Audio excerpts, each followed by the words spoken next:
करने के लिए और इस सम्मेलन में जुड़ने के लिए। तो सबसे पहले बात आपसे कोरोना काल से जुड़ी हुई, क्योंकि कोरोना काल में डॉक्टर्स को काफ़ी जो दिक्कतें थी देखने को मिली।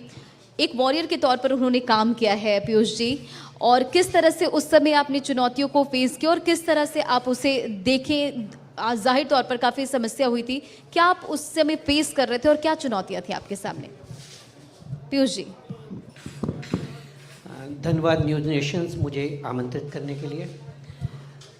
सभागार में उपस्थित सभी सम्मानित समन्वित विद्वान बंधुओं का मैं स्वागत करता हूं। कोरोना एक ऐसा पीरियड था जहां पर लोगों ने समाज के एक दूसरे रूप को देखा, और मैं हमेशा एक बात कहता हूं कि जैसे डॉक्टर्स को एक सॉफ्ट टारगेट माना गया सोसाइटी में, और हम लोग टारगेटेड रहे डिफरेंट ऑर्गेनाइजेशन से, शोषण के लिए, उत्पात के लिए, हुल्ला गिल्ली के लिए, न्यूज़पेपर्स में क्रिटिसिज्म के लिए। हमेशा ये बात उठी कि डॉक्टरों ने बहुत पैसा लूटा और गरीबों का इलाज नहीं किया। तो कोरोना काल में हमने उन सब आलोचनाओं का जवाब दिया कि कैसे किया जाता है। इस इलाहाबाद शहर में 33 डॉक्टर्स की मौत हुई कोरोना से, और करीब करीब सभी डॉक्टर्स कोरोना से ग्रसित हुए, और 90% डॉक्टरों ने कोरोना काल में फ्री में मरीज देखे। हम चाहते थे तो उस समय लाखों करोड़ों रुपए कमा सकते थे, पर हमने नहीं कमाए, और हमने अपनी जान पर खेलकर उन व्यक्तियों की मदद की। पर मैं डॉक्टर्स का सम्मान तो भी नहीं कहूँगा कि आप उतना कीजिए, पर हमारे पैरामेडिकल का सम्मान करना सीखिए, उन नर्सेस का सम्मान करना सीखिए, उन स्वीपर्स का सम्मान कीजिए, उन वार्ड बॉयज़ का सम्मान कीजिए। जब आपके और आपके परिवार वहाँ अंदर जिंदगी और मौत में जूझ रहे थे, तब वहाँ पर एक वार्ड बॉय, एक डॉक्टर और एक नर्स खड़ी हुई थी। मैं आपको करोड़ों रुपए देता तो भी आप आईसीयू के वार्ड में नहीं जाते, क्योंकि पता था कि इसके अंदर हर व्यक्ति एक टाइम बम जैसा मौजूद है। आप 300 रुपये, 500 रुपये, 2000 रुपये के लिए एक्सपेक्ट कर रहे थे कि आपके परिवार को कोई देखने जाए। इस वेंतना को, इस मंथन को, इस विचार को बदलना हो, और हमने कोरोना काल में आपको वो दिखाया कि ये समाज को हम ये दे सकते हैं अगर हमें उचित सम्मान और उचित संसाधन मिले। यूएनओ परेशान था कि कोरोना में भारत का क्या हो, क्योंकि vast political range, vast demographic changes, vast population, vast fooding and overall इतनी गरीबी, तो भी भारत ने सबसे अच्छा किया। हमारे वैज्ञानिकों ने वैक्सीन बनाई, हम लोगों ने घर घर जाके वैक्सीन दी। उन सरकारी अस्पतालों को आप दिन रात गाली देते रहे कि काम नहीं करते, काम नहीं करते। उन्होंने आपके और हमारे परिवारों को बचाया, उन्होंने इस समाज को बचाया। तो मुझे लगता है कि doctors should deserve respect and they should be given respect. बिल्कुल, देखिए कोरोना काल की बात करें तो ये सारी तस्वीरें हम सब ने देखी है, लेकिन अगर अभी की बात करें, यहाँ पर आप सब मौजूद हैं, कई ऐसे तस्वीरें आपने देखी होगी, सोशल मीडिया का ज़माना है, और जब मरीज़ जो है अस्पताल में पहुँचते हैं तो डॉक्टर्स की लापरवाही सामने आ जाती है, और जो नर्स होते हैं, मेडिकल स्टाफ होते हैं, मारपीट करने लग जाते हैं, डॉक्टरों के साथ मारपीट हो जाती है, और ये दोनों केसेस में मैटर करता है। मैं किसी एक को नहीं बोल रही हूँ, या डॉक्टर्स की बात नहीं कर रही हूँ या फिर दो मरीज की बात नहीं कर रही हूँ, इसमें दोनों के बीच में सामंजस्य कैसे बनाकर चले, सबिता जी? जब भी कोई मरीज़ अस्पताल में आता है तो उनके जो अटेंडेंट्स होते हैं वो बहुत परेशान होते हैं कि हमारा मरीज़ जल्दी से जल्दी ठीक हो, उनको उनके जान की परवाह रहती है। जो डॉक्टर्स और पैरामेडिक्स रहते हैं उन्हें भी उतनी ही परवाह रहती है, वो भी कोशिश करते हैं, लेकिन कई बार हालात ऐसे होते हैं, बीमारियाँ ऐसी होती हैं, जो पब्लिक जो आई है साथ में, जो अटेंडेंट आए हैं, उन्हें तो उसकी ग्रेविटी नहीं पता कि उसके हालात क्या हैं। डॉक्टर पूरी कोशिश करके भी, पैरामेडिक्स भी पूरी कोशिश करके भी उनको नहीं बचा पाते हैं। और कई बार दोषी ना होते हुए भी डॉक्टर्स को दोषी समझा जाता है, और उस समय वो आक्रामक अगर हो जाते हैं तो ये उनका एक मनोभाव है। और मुझे लगता है कि हर हॉस्पिटल में, हर आईसीयू या क्रिटिकल केयर सेंटर में काउंसलिंग खुद होनी की चाहिए। सुरक्षा, क्योंकि आप भी एक डॉक्टर्स सुरक्षा, हैं। yes। तो सुरक्षा तो डॉक्टर्स के मायने- तौर पर आप क्या सुरक्षा मतलब एक्सपेक्ट करती हैं, क्या सुरक्षा होना चाहिए? देखिए, सुरक्षा सरकार की तरफ से सुरक्षित तो हम लोग हैं ही हैं। बहुत सारे लॉज बनाए गए हैं डॉक्टर्स के प्रोटेक्शन के लिए, उनकी तरफ से तो हम सुरक्षित हैं ही हैं। पर हमें लगता है कि सुरक्षा सिर्फ सरकार ही नहीं दे सकती है, हम सबको अपनी व्यवस्था भी करनी है, और साथ में पूरे पब्लिक को जागरूक करना है कि जो ये डॉक्टरी का प्रोफेशन है ये जान बचाने के लिए है। कभी भी किसी भी कारण से, कारण मतलब कुछ ऐसे अनअवॉइडेबल डिजीजेज होते हैं जिनमें हम बचा नहीं सकते, मरीज़ को पूरी कोशिश करते हैं, तब भी जान चली जाती है, तो उस समय उग्र नहीं होना है, उस सिचुएशन को समझना है, और डॉक्टर को, पैरामेडिक्स को, उनको अपना पक्ष रखने के लिए दीजिए, क्योंकि वो वहाँ बैठे हैं जान बचाने को और सेव करने को। जब भी ऐसी स्थिति उत्पन्न होती है कि जहाँ लड़ाई झगड़ा तोड़ फोड़ ये सब हो रहा होता है, वहाँ पे काउंसलिंग, एक काउंसलर की बहुत ज़रूरत होती है। एक ग्रुप होना चाहिए काउंसलर का जो इन मैटर को हैंडल करे और दोनों पक्ष को समझा सके। बिल्कुल। डॉक्टर्स तो समझते ही हैं, हॉस्पिटल वर्कर समझते हैं, पर जो पब्लिक है उनको समझाने के लिए, उनको जागरूक करने के लिए एक counsellor group should be provided by the government, by the private setup, कि वो उस ताकि इस तरह की चीजें उनका होने से- गुस्सा कम हो सके। हाँ। उनका कुछ खोता है, इस वजह से वो उग्र होते हैं। बट उनको शांत करना, उनको समझाना भी ये हमारे हेल्थ केयर सिस्टम का पार्ट होना चाहिए, जिसको हम लोग कंसेंट कहते हैं। ठीक है जी। डॉक्टर पीयूष जी, आप कुछ बोलना चाह रहे थे? जी जी, मैं I add something. District court में एक केस जाता है, जज साहब 3 साल उस फाइल को पढ़ते हैं, हाई कोर्ट 7 साल उस फाइल को पढ़ती है, और सुप्रीम कोर्ट उस जजमेंट को बदल देती है। एक एरोप्लेन पायलट 20 साल जहाज उड़ाता है, एक दिन वो दुर्घटना कर देता है। रोडवेज का बस स्टैंड, बस अधिकारी 20 साल से बस चलाता है, एक दिन एक्सीडेंट कर देता है। आप सब्जी बनाती हैं, रोज अच्छी सब्जी बनती है, कभी गलती बिल्कुल नहीं, गलती होती है। पुल 20 इंजीनियर मिलके कंप्यूटर 2 साल तक डिजाइन बनाते हैं, पुल गिरते हैं।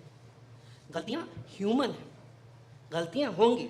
आपने डॉक्टर्स को मान लिया है कि ये एरर प्रूफ है, 100% है। कंप्यूटर से एरर होती है, कंप्यूटर हैंग कर जाता है, आपका ऐप हैंग कर जाता है जो 1,75,000 में आप खरीदते हैं, वो हैंग कर जाता है। डॉक्टर्स से भी गलतियां होती हैं। और समस्या क्या है हमारे साथ, आप आए, हमको 2 मिनट में डिसाइड करना है कि एड्रेनलिन देना है कि नहीं देना है। ये हमें फाइल पढ़ने का टाइम नहीं है मैम, पर हमारी उस व्यथा को नहीं समझा। ठीक है, देखिए दोनों केसेस होते हैं, समाज में है हम, और ये दोनों केसेस होते हैं। मैंने पहले भी इसका जिक्र किया था कि एक तरफा मैं नहीं जा रही हूँ, या सवाल मेरे एक तरफा नहीं है। कभी कभी होता है कि डॉक्टर्स की तरफ से भी लापरवाही होती है, और जिसका खामियाजा मरीजों को भुगतना पड़ता है। खैर चलिए आगे बढ़ेंगे, सवाल मेरा आपसे होगा सविता जी। IVF के जरिए आपने जो इलाज किया, और एक गरीब तबके के महिलाओं को लगता था ये काफ़ी कॉस्टली है, काफ़ी महंगा है, लेकिन अब ये सुविधा जो है उन तक पहुंच रही है, खुशी अब उनके चेहरे पर भी है, कैसे? IVF एक महंगा इलाज तो है ही, क्योंकि ये बहुत आधुनिक और बहुत ही वैज्ञानिक प्रक्रिया है। तो ये महंगा तो है, क्योंकि इसके लैब सेटअप में बहुत पैसे लगते हैं, मशीनें बहुत महंगी होती हैं। और पहले ये सुविधाएं मेट्रो सिटीज़ में थी, बहुत बड़े शहरों में थी, और मोस्टली कॉरपोरेट हाउसेस के पास थी, बहुत बड़े बड़े हॉस्पिटल्स और सेटअप्स। बट अब बहुत छोटी जगहों पे, छोटे शहरों में ये आया, और मेरा भी ये सपना था। मुझे शुरू से, जो एक महिला होती है जिसके बच्चे नहीं होते हैं, वो उसमें कमी हो या ना हो, पति में कमी हो, कोई भी किसी भी कारण से अगर बच्चा ना हो, खुशी जरूर दे रही हैं आप। हाँ बिल्कुल दे रही हूँ, और इसकी मुझे मैं बहुत संतुष्ट हूँ अपने काम से। मुझे बहुत खुशी मिलती है, और मुझे लगता है जितना प्यार मुझे मेरे IVF वाले पेशेंट्स, या और जो भी सिर्फ IVF ही नहीं, निसंतानता का इलाज बहुत तरीके से होता है, वो मुझे जितना प्रेम करते हैं शायद घर में भी उतना प्रेम ना मिलता हो, उतनी इज्जत ना मिलती हो, वो मुझे दिल से प्यार करते हो और मुझे बहुत खुशी मिलती है उन्हें देखकर, उनके चेहरे पे खुशियाँ जब मैं देखती हूँ। बहुत बुज़ुर्ग हैं, बहुत सालों से इंतज़ार कर रहे हैं कि बच्चा हो जाए, या किसी भी कारणवश कोई लॉस हुआ है उनको, उन्हें बच्चा मिलता है तो वाकई खुशी मिलती है और लगता है कि हमने एक अच्छा काम किया। तो कैसे करती हैं आप ये सब, क्योंकि मेरा मेरा पहला सवाल ये था, क्योंकि आईवीएफ जो बहुत कॉस्टली है, तो गरीब महिलाओं तक ये कैसे पहुंचा रही है आप, क्या सुविधा उन्हें देती हैं? बहुत ही कम पैसे में हम ये काम कर रहे हैं, हमारी टीम बहुत कम पैसे में ये काम करते हैं। रीज़न बीइंग, मेडिसिन्स को हम लोगों ने बहुत सब्सिडाइज्ड करवाया है और चूँकि सारा कुछ हमारी टीम कंप्लीटली यहाँ से है, तो हमारे पास जो भी पेशेंट्स आते हैं हम उन्हें समझते हैं, उन्हें मौका देते हैं, अच्छा बाद में भी कर लेना, और जितना कम से कम में हो सकता है, minimum possible we do it, क्योंकि हमें पता है कि बाद में जो खुशियाँ मिलेंगी वो उन पैसों से बहुत ज़्यादा है। वाकई, और उनके चेहरे में कहीं ना कहीं खुशी आप ला रही हो और वो देखने को मिल रही है, क्योंकि मैं आपके बारे में पढ़ रही थी तो करीब 400 ऐसे केसेस थे जो आपने सॉल्व किया और सेलिब्रेट भी किया आपने। यस, हाँ मैंने क्या किया। था वो बताइए हमारे जरा। आईवीएफ सेंटर का, दीक्षित आईवीएफ सेंटर का 6वीं वर्षगांठ थी, जिसमें हमने अपने मरीजों को, जिनको आईवीएफ के द्वारा बचे हुए थे, उनको हमने वहाँ बुलाया था और उनके साथ वो खुशियाँ बांटी थी। तो वो मुझे लगता है मेरी ज़िंदगी का सबसे अच्छा दिन था और अच्छा लगता है जब ग्रामीण अंचल के लोग, कम पैसे वाले वर्ग से जो लोग आते हैं, उनके यहाँ भी ये खुशियाँ पहुँच रही हैं, तो मुझे बहुत अच्छा महसूस होता है। बिल्कुल। हमारे साथ पीयूष जी आप लगातार बने हुए हैं। डॉक्टर पीयूष जी, चिकित्सा के क्षेत्र में काफ़ी लंबे समय से हैं, आपको काफ़ी लंबा अनुभव भी है। बात प्रयागराज की हो रही है, हमारी टीम प्रयागराज में मौजूद है, तो आज स्वास्थ्य सेवाएं प्रयागराज में आप कैसे देखते हैं? क्या और बेहतर, जाहिर तौर पर चीज़ें और बेहतर होती हैं वक्त के साथ, तो क्या और बेहतरी की जा सकती है और क्या चुनौतियाँ हैं अभी भी? देखिए, प्रयाग संगम का शहर है और यहाँ पर कई जिलों से मरीज आते थे। कौशाम्बी से आते हैं, प्रतापगढ़ से आते हैं, बांदा, चित्रकूट, रीवा से भी आते हैं। तो this is centrally a very critical centre. पर पिछले 10 साल में हम लोगों में यहाँ पर करीब इलाहाबाद में 5 या 7 आईवीएफ सेंटर्स खुले, 2, 3, 4 बड़े हॉस्पिटल्स खुले, कार्डियक सेंटर, आईवीएफ सी जो हम लोग कार्डियक पेशेंट्स के थे, यहाँ बाईपास शुरू हो गया, पेसमेकर लगने लगे, छोटे अस्पताल में इको की सुविधा मौजूद होने लगी, अल्ट्रासाउंड की सुविधा मौजूद होने लगी, हम डिजिटल एक्सरे पहुँच गए, आयुष्मान कार्ड से कई लोगों का बढ़िया इलाज हो रहा है, पंडित दीनदयाल कैशलेस योजना है, उससे भी इलाज हो रहा है। तो एक बड़ा सेगमेंट के लिए अब हमको दिल्ली यानी कि बड़े शहरों की तरफ हमें दौड़ना नहीं पड़ता, अब सुविधाएं उपलब्ध हैं। सवाल मेरा आपसे सविता जी, आखिरी सवाल है, क्या लक्ष्य और किन लक्ष्यों के साथ आगे बढ़ रही हैं? क्योंकि जो उपलब्धियां आपकी और जो सुविधाएं गरीब तबके के लोगों को मिल रही है, खुशी उनके चेहरे पर है, वो अपनी बहुत बड़ी बात होती है। मेरा मानना है और मैं ऐसा सोचती हूँ हमेशा कि हर लड़की को, हर महिला को, ये सिर्फ आईवीएफ की बात मैं नहीं करूँगी, स्वास्थ्य हर महिला, हर लड़की का बहुत इम्पॉर्टेंट है, क्योंकि आधा राष्ट्र है वो।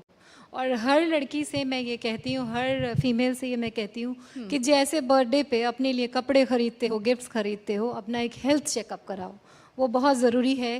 क्योंकि जैसा बताया कि सर्वाइकल कैंसर बहुत कॉमन है, ब्रेस्ट कैंसर बहुत कॉमन होता जा रहा है, अवेयरनेस नहीं है, तो अवेयरनेस बढ़ानी है मुझे। बिल्कुल। और ये महिला स्वास्थ्य ओवरऑल, इसके ऊपर अवेयरनेस बढ़ानी है और निसंतानता के ऊपर अवेयरनेस बढ़ानी है कि बहुत लेट से नहीं जाएं, समय कम रहता है, फर्टिलिटी ईयर्स बहुत कम होते हैं। और आजकल चूँकि शादियां लोग देर से करते हैं, इन्वायरमेंटल पोल्यूशन है, पेस्टिसाइड्स यूज़ करते हैं, बहुत ही तनावपूर्ण जीवन शैली है लोगों की, आगे बढ़ने की होड़ है, पारिवारिक सपोर्ट कम हो रहा है न्यूक्लियर फैमिली की वजह से, तो ये सारे स्ट्रेस की वजह से फर्टिलिटी डिक्लाइन कर रही है, तो उसका भी ध्यान रखें। बायोलॉजिकल क्लॉक की इज्जत करें। फीमेल्स को आगे बढ़ना है, हर दिन करियर बनाना है, बट कब उन्हें शादी करनी है और कब बेबी प्लान करना है, इसका भी बहुत ध्यान रखें। This is very important. चलिए, बहुत बहुत शुक्रिया आप दोनों का हमारे इस सम्मेलन में जुड़ने के लिए, इस कॉन्क्लेव